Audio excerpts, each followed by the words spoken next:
Ya, Saudara, pada saat kita lihat di dalam Yohanes pasal 5 ayat 12, dikatakan, mereka bertanya kepadanya, siapakah orang itu yang berkata kepadamu, angkatlah tilammu dan berjalanlah. Nah, saudara, ini konteks adalah penyembuhan di hari Sabat di kolam Bethesda.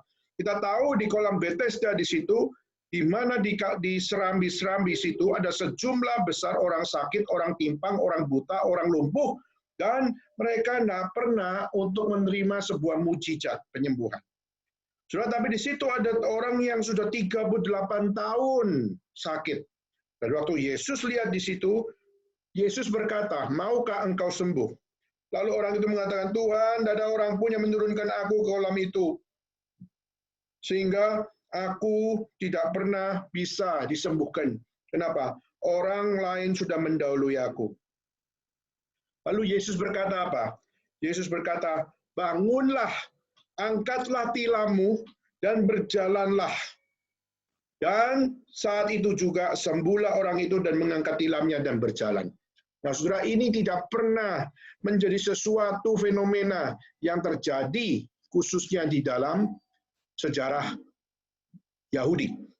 Maka waktu mereka semua melihat di hari Sabat justru ada kesembuhan yang dilakukan oleh Kristus, maka semua orang bertanya, siapakah orang itu yang berkata kepadamu, angkatlah tilammu dan berjalanlah. Saudara, ini ada menunjukkan bahwa Kristus bukan sekedar manusia. Kristus adalah Allah. Kristus adalah Allah 100%. Dan menunjukkan dia adalah full deity. Dia memiliki keilahian pada dirinya. Dan kita bisa katakan dia bukanlah sama seperti manusia, seperti Allah yang lain. Dia adalah Allah yang peduli dengan manusia. Dia pun hadir di dalam kehidupan manusia. Dan bukan itu saja, saudara. Not just he is God, tapi kita juga melihat bagaimana he is man. Dia adalah manusia. Ya. Dan kita coba lihat kemanusiaan Allah dinyatakan di dalam beberapa ayat yang akan kita lihat. Mari kita lihat di dalam Yohanes 4.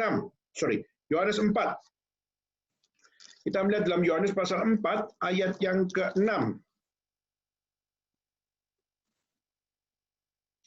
Yohanes pasal yang ke-4 ayat yang ke-6. Yaitu apa, saudara?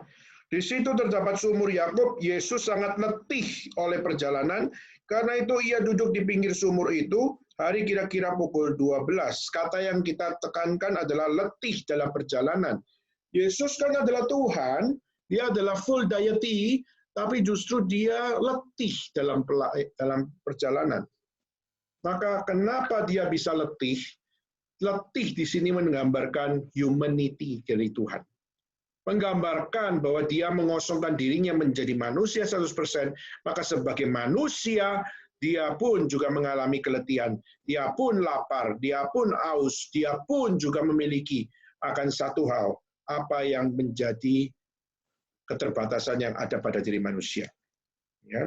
Jadi Yesus bisa letih karena dia adalah the full humanity.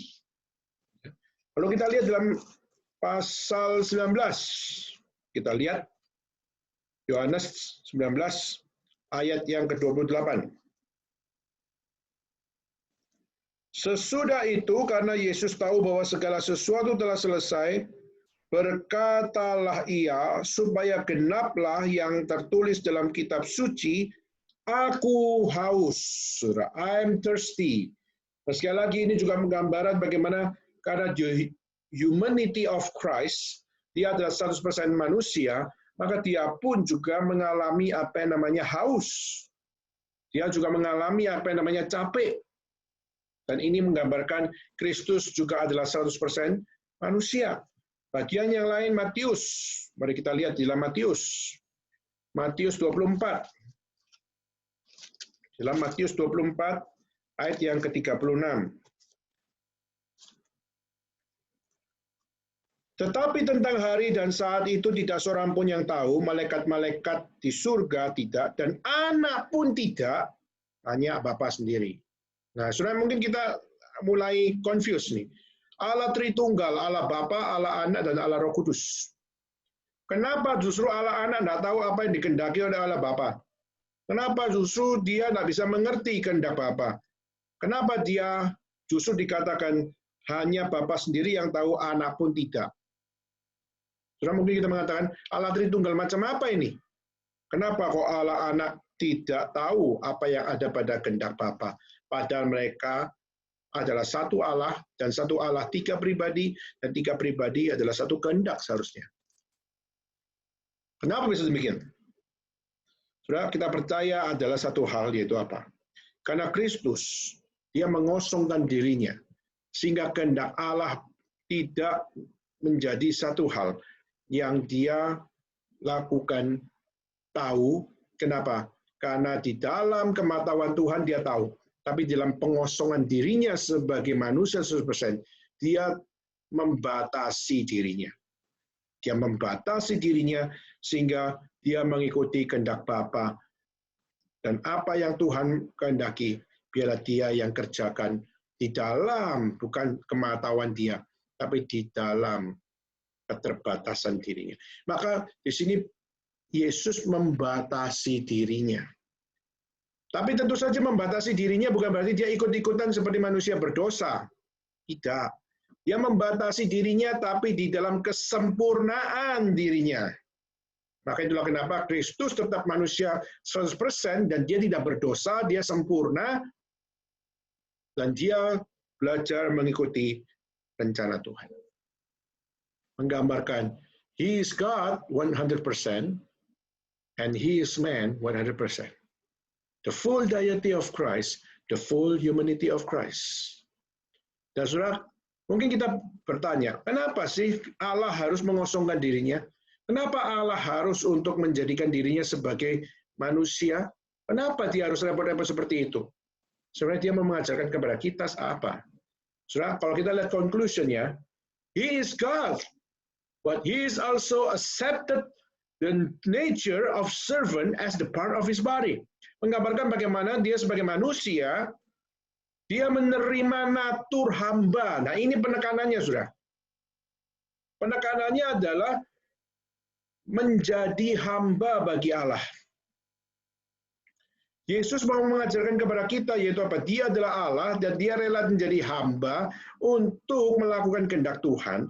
Dan kita sebagai manusia dalam dosa pun, kita butuh diampuni, kita butuh diberikan hidup yang baru, dan kita butuh untuk menjadi tubuh Kristus. Tubuh yang disucikan, dikuduskan oleh Kristus. Dan waktu saat kita diberikan keselamatan, diampuni di dalam Kristus, kita dijadikan sebagai hamba yang benar. Maka kita justru belajar dari Kristus itu bukan karena keilahiannya. Yang kita mau belajar adalah bergantung kepada Kristus, menjadi hamba Kristus, menjadi hamba Allah, dan mengerjakan apa yang dipercayakan dalam kehendak-Nya, menjadi hamba. Itu yang menjadi poin bagi kita, menjadi budak Kristus lebih tepatnya. Hamba seakan-akan hanya sebagai pembantu, tapi budak itu totalitas, hidup saya adalah milikmu, maka saya harus memberikan yang terbaik bagimu. Saudara, kata budak di dalam tradisi Asia, khususnya Asia Timur di situ, adalah kalau saudara adalah budak, maka saudara dikasih tanda. Budak itu tandanya apa? Biasanya, saudara, tanda seorang budak itu adalah kupingnya itu dikasih bolongan, dikasih lubang. Jadi kita punya telinga itu dikasih lubang, sehingga pada saat dilubangi, orang tahu bahwa kamu adalah budak. Tapi juga ada versi-versi yang lain, dengan diberikan akan satu tanda di badannya dengan tato, tapi tatonya itu adalah dari besi panas yang ditempelkan di badan, sehingga akhirnya badan kita terbakar dan membentuk satu simbol, dan simbol itu biasanya menjadi satu identitas. Nah, saudara, Tuhan Yesus adalah Tuhan, dan dia adalah manusia 100%. Dan waktu dia mengosongkan dirinya, dia menerima satu natur di dalam tubuhnya sebagai manusia, itu dia adalah hamba Allah. Nah, saudara, ini pun menjadi pelajaran bagi kita sebagai orang percaya, kita pun diajarkan oleh Tuhan untuk bagaimana kita meneladani Kristus. Dan bagaimana waktu kita meneladani Kristus, Kristus adalah Tuhan, maka kita pun harus tahu bahwa apa? Kita bukan Tuhan. Jadi Yesus Kristus adalah Tuhan, maka kita harus menyembah Dia, karena Dia adalah Tuhan yang rela jadi manusia. Kita tidak bisa jadi Tuhan. Saudara, ada satu ajaran dari Benny Hinn, dari tokoh karismatik, di mana dia mengatakan kita ini adalah Allah-Allah kecil. Jadi Yesus adalah Allah besar, kita adalah Allah-Allah kecil. Nah, saudara, itu ajaran adalah ajaran sesat. Kenapa? Kita tidak pernah bisa menjadi Allah yang benar. Menjadi Allah yang murtad bisa. Kita mengatakan, aku adalah Tuhan. Nah, itu saudara mengklaim saudara sebagai Tuhan. Tapi itu murtad. Dan itu bukan asli, kau adalah Tuhan. Kau hanya pretending bahwa engkau adalah Tuhan. Tapi saudara, Yesus Kristus adalah Tuhan. Dan kita waktu mengikut Kristus, kita bukan Tuhan. Tetapi saudara, meskipun kita bukan Tuhan, tapi Kristus adalah Tuhan kita. Maka waktu kita menyembah Dia, maka Kristuslah yang akan menyatukan kita dengan Tuhan. Jadi Kristus adalah mediator yang menjadikan kita dapat menikmati Tuhan. Maka itulah kenapa Dia adalah satu-satunya mediator bagi kita. Maka orang Katolik mengatakan selain Kristus bisa siapa? Maria bisa, Santo-Santo bisa, Santa-Santa bisa, orang-orang suci bisa. Jawaban dari kekristenan adalah tidak. Hanya Kristus satu-satunya dan tidak yang lain. Termasuk Maria pun tidak. Karena semua adalah manusia berdosa, tidak mungkin jadi mediator.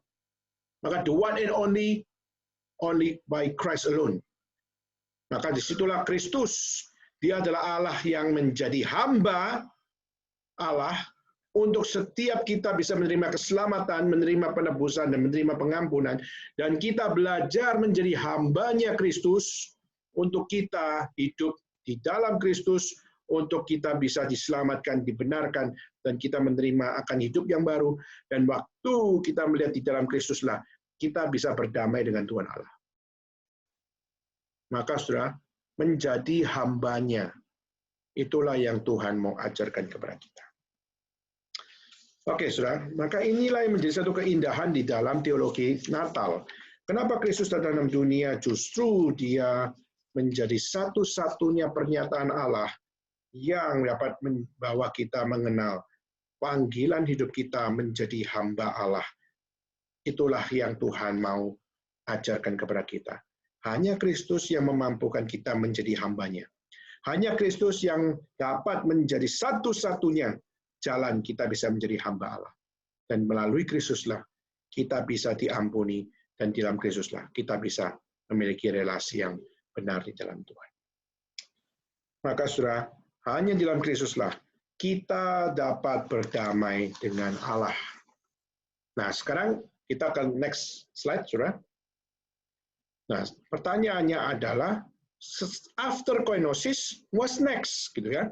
Setelah kita melihat bagaimana Tuhan mendamaikan kita melalui pengosongan dirinya, lalu bagaimana yang menjadi satu bagian di dalam hidup kita? Setelah kenosis, setelah Allah mengosongkan diri melalui Yesus Kristus, lalu kita mengalami apa, saudara? Nah, saudara, di dalam teologi ada namanya teosis, saudara. Theos adalah Tuhan. Is itu adalah satu hal, yaitu bagaimana kita belajar menerima sebuah ini yang baru. Ya, menerima sebuah anugerah, menerima sebuah hal di mana kita didamaikan dengan Allah dan kita bersama-sama dengan Allah. Tapi pertanyaannya, waktu kita bersama-sama dengan Allah, apakah kita adalah Allah? Nah, saudara, bagian pertama kita lihat adalah kita ini adalah orang-orang yang berdosa, yang kita adalah manusia dicipta dari debu tanah, tapi Tuhan mau jadikan kita sebagai anak-anak Allah. From dust to theosis. Jadi kita ini orang-orang yang tidak layak untuk masuk surga, saudara. Kita tidak layak diterima oleh Allah, kita nggak layak untuk diterima di dalam kelimpahan anugerah kasih-Nya. Tapi justru kita dijadikan sama seperti Dia oleh Kristus, yaitu kita dijadikan anak-anak Allah. Mari kita lihat di dalam 1 Yohanes 2 ayat 2. Coba saudara, kita buka. 1 Yohanes 2 ayat 2.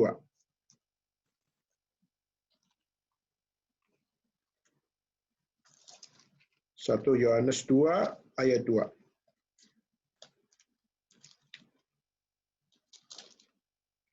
Dan ia adalah pendamaian untuk segala dosa kita, dan bukan untuk dosa kita saja, tetapi juga untuk dosa seluruh dunia. Dia adalah pendamaian untuk segala dosa kita. Dan surat dosa kita di situ adalah siapa? Dosa kita di sini adalah dosa manusia yang terbuat dari debu tanah, yang diberi nafas oleh Tuhan, dan diberi kehidupan oleh Tuhan. Tapi juga dikatakan bahwa apa? Bahwa inilah satu hal, pendamaian itu juga diberikan bagi dosa seluruh dunia. Yaitu orang-orang yang berada bukan sekedar di zaman itu saja, tapi juga untuk di seluruh zaman.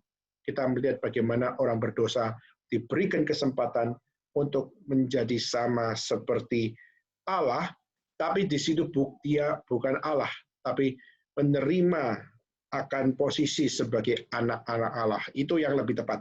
Ya. Tadi kita dijadikan anak-anak Allah. Diadopsi menjadi anak-anak Allah. Diterima sebagai anak-anak Allah.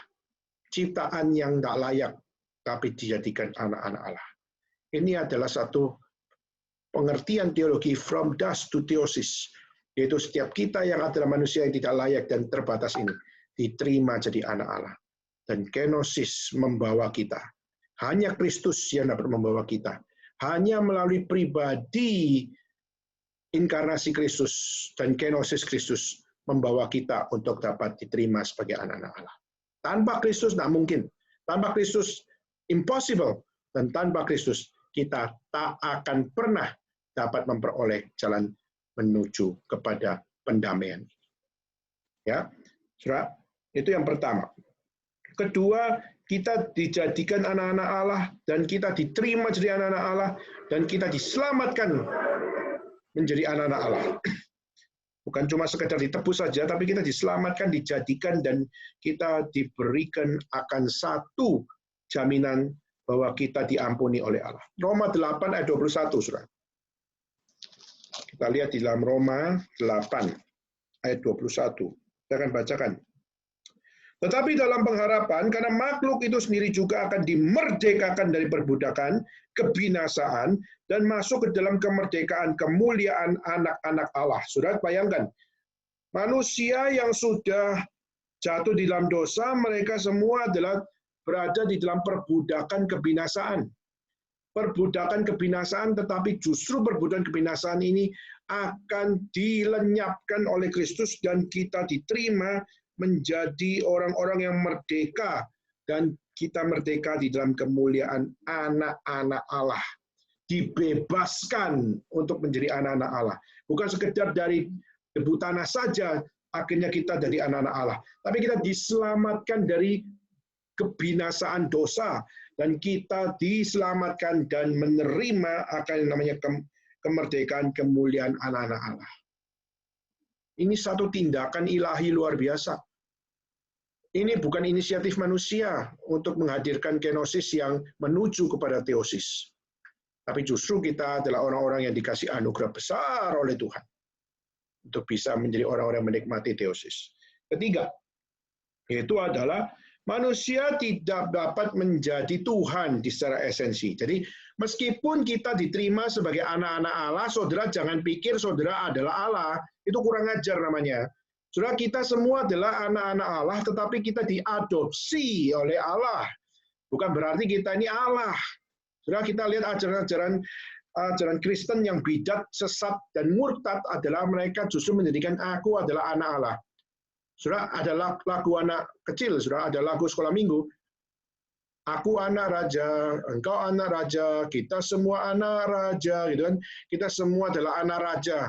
Dan akhirnya karena kita anak raja, maka kita diperlakukan sebagai raja. Itu adalah konsep yang sangat-sangat salah, saudara. Yes, Kristus adalah raja. Dia adalah raja damai. Dan dia mendamaikan kita kepada Allah. Sehingga kita diterima sebagai anak-anak Allah, anak-anak raja. Tapi bukan berarti saudara adalah the next king, atau sudah menjadi raja. Ya, maka saudara, ini adalah sesuatu yang tidak sesuai dengan kitab suci. Kenapa? Karena Tuhan tidak pernah mengizinkan manusia menjadi Tuhan. Di dalam kitab suci ada satu bagian di mana malaikat mau jadi Tuhan, akhirnya Tuhan usir dia. Coba lihat Yesaya, Saudara. Coba lihat Yesaya 14. Saya minta Monica yang di Guangzhou bisa bacakan Yesaya 14 ayat 12 sampai 15. Yesaya 14 ayatnya yang ke berapa? 12 sampai 15. Oh, Yesaya 14 ayatnya yang ke-12 sampai ke-15. Ya. Wah, engkau sudah jatuh dari langit, hai bintang timur, putra fajar, engkau sudah dipecahkan dan jatuh ke bumi, hai yang mengalahkan bangsa-bangsa. Engkau yang tadinya berkata dalam hatimu, aku hendak naik ke langit, aku hendak mendirikan tahtaku mengatasi bintang-bintang Allah, dan aku hendak duduk di atas bukit pertemuan jauh di sebelah utara. Aku hendak naik mengatasi ketinggian awan-awan, hendak menyamai yang maha tinggi. Sebaliknya, ke dalam dunia orang mati engkau diturunkan ke tempat yang paling dalam di liang kubur. Ya, Saudara, ini adalah satu ayat yang membicarakan tentang malaikat yang jatuh di dalam dosa. Nah, siapakah malaikat yang dalam dosa itu? Kita di dalam teologi kita tahu adalah namanya adalah Lucifer. Lucifer adalah malaikat yang dijatuhkan oleh Tuhan Allah. Kenapa? Karena dia mau jadi seperti Allah. Dia mau jadi seperti Allah, bahkan dia mau menandingi Allah, bahkan dia mau mendirikan tahta sendiri, dia bahkan mau mengatasi bintang-bintang Allah, bahkan dia mau duduk di atas bukit pertemuan Allah. Dan ini menjadi satu hal kurang ajar luar biasa, dan akhirnya malaikat yang tidak sepatutnya memiliki mimpi untuk menjadi Allah, maka di situ kita melihat Tuhan menjatuhkan Lucifer, diusir dari surga. Sehingga akhirnya kita melihat bagaimana Lucifer sekarang menjadi setan, dan akhirnya dia menjadi apa? Dia diturunkan ke tempat yang paling dalam di liang kubur, yaitu dalam neraka. Ya. Dan waktu kita melihat seperti ini, inilah gambaran malaikat yang mau jadi seperti Tuhan. Nah, pertanyaannya adalah, kalau malaikat mau jadi seperti Tuhan, jadinya seperti begini. Bagaimana dengan manusia, Saudara? Manusia apakah diizinkan lebih daripada malaikat? Jawabannya enggak, Saudara. Manusia waktu dia mau jadi seperti Allah, waktu Adam dan Hawa, waktu sudah dikatakan tidak boleh makan pohon pengetahuan baik dan jahat, dan waktu mereka akhirnya melakukannya, mereka sudah menjadi Allah bagi dirinya sendiri. Dan waktu mereka sudah menjadi Allah bagi dirinya sendiri, mereka tidak tahu apa benar apa salah. Dan akhirnya Tuhan tegur. Dan waktu Tuhan tegur, mereka sadar betapa berdosanya mereka. Nah, Saudara, man doesn't become a theos in essence. Manusia tidak boleh menjadi Tuhan di dalam esensi. Maka Tuhan menjadikan manusia sebagai anak-anak Allah. Tapi anak-anak Allah tidak akan pernah menjadi Tuhan secara esensi. Maka ini menjadi satu proklamasi bahwa manusia jangan mimpi di dalam Kristus kau jadi Tuhan. Jangan pernah mimpi di dalam Kristus kita menjadi penguasa seluruh surga maupun juga neraka dan semuanya. Ya, maka ini menjadi satu hal bagaimana kita harus untuk memahami poin ini. Jadi yang terakhir yaitu apa?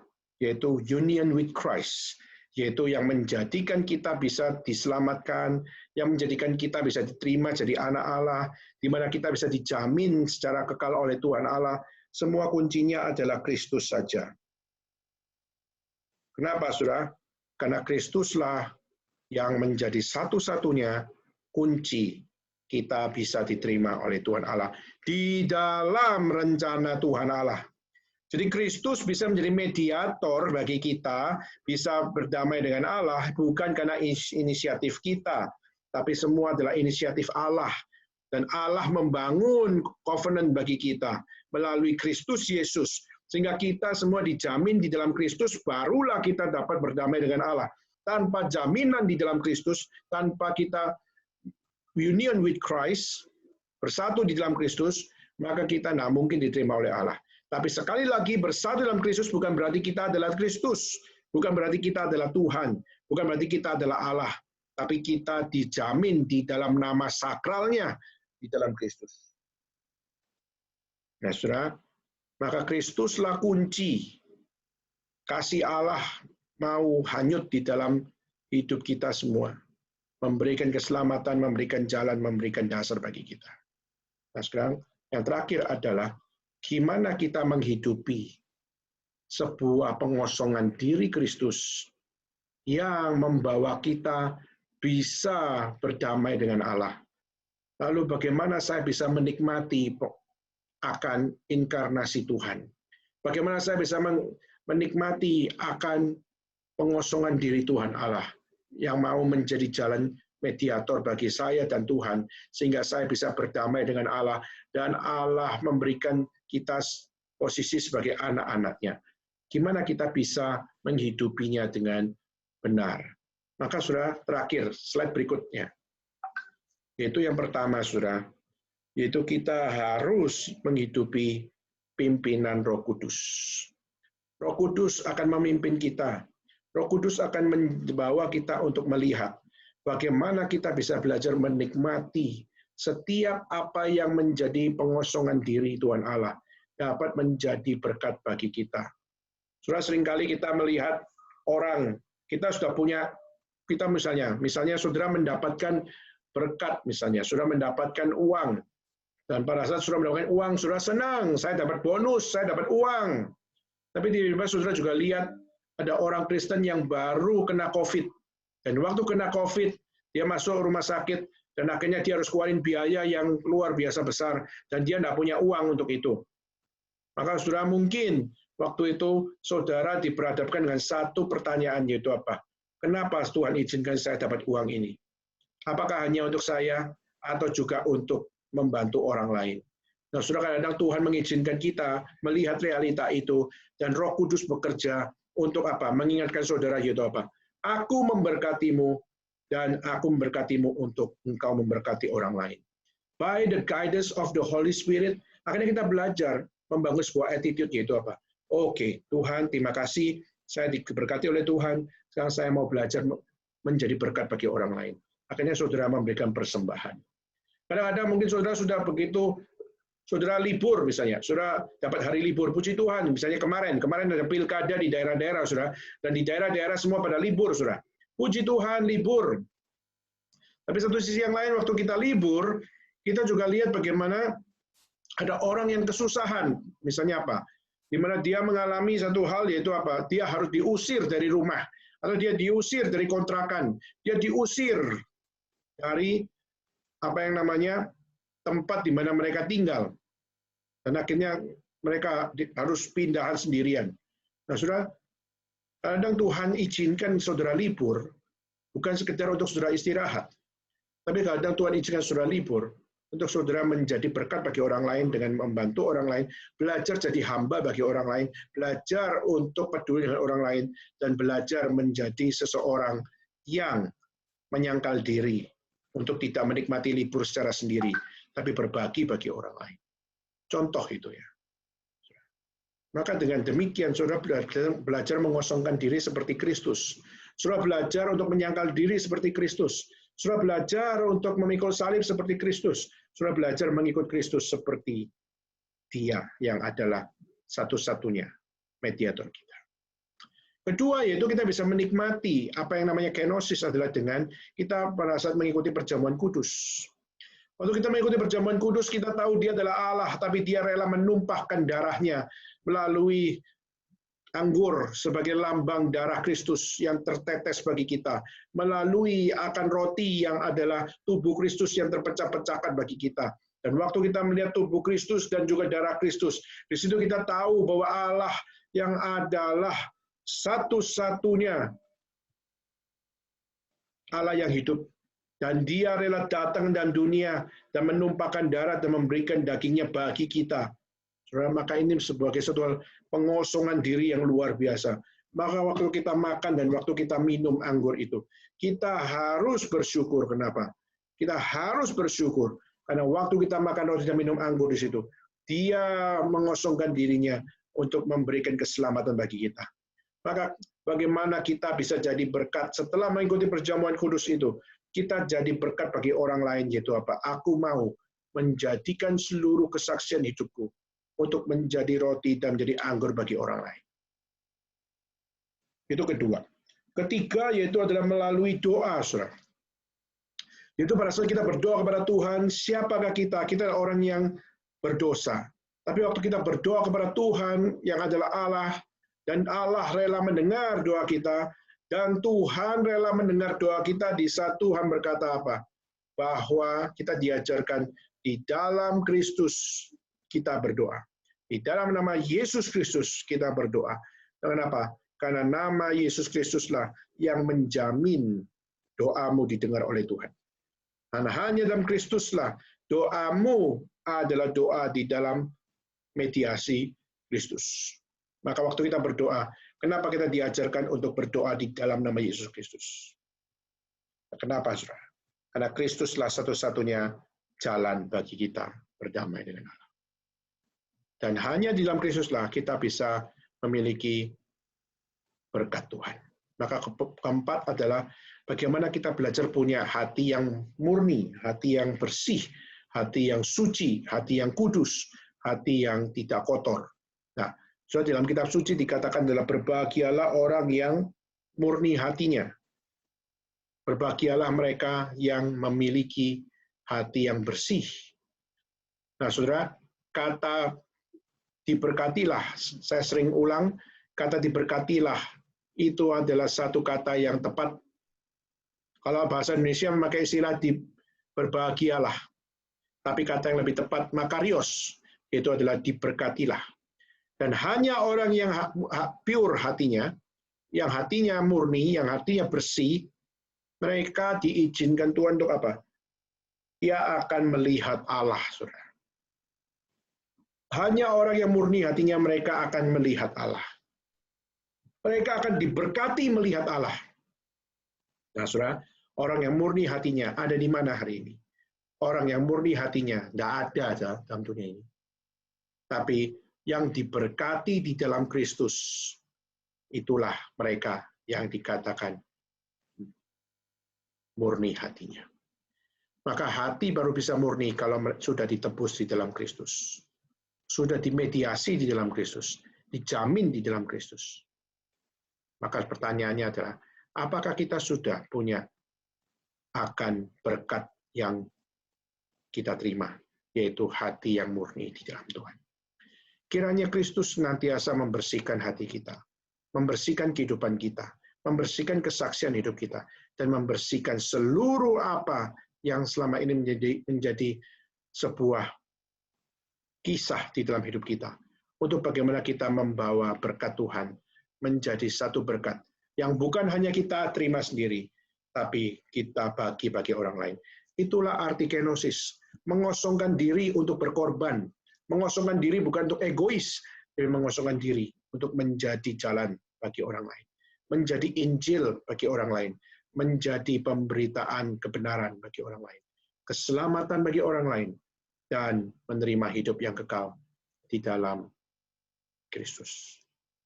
Maka hari ini kita akan sudahi di sini, saudara sekalian, dan kita akan sama-sama melihat bahwa semuanya ini akan menuju kemana.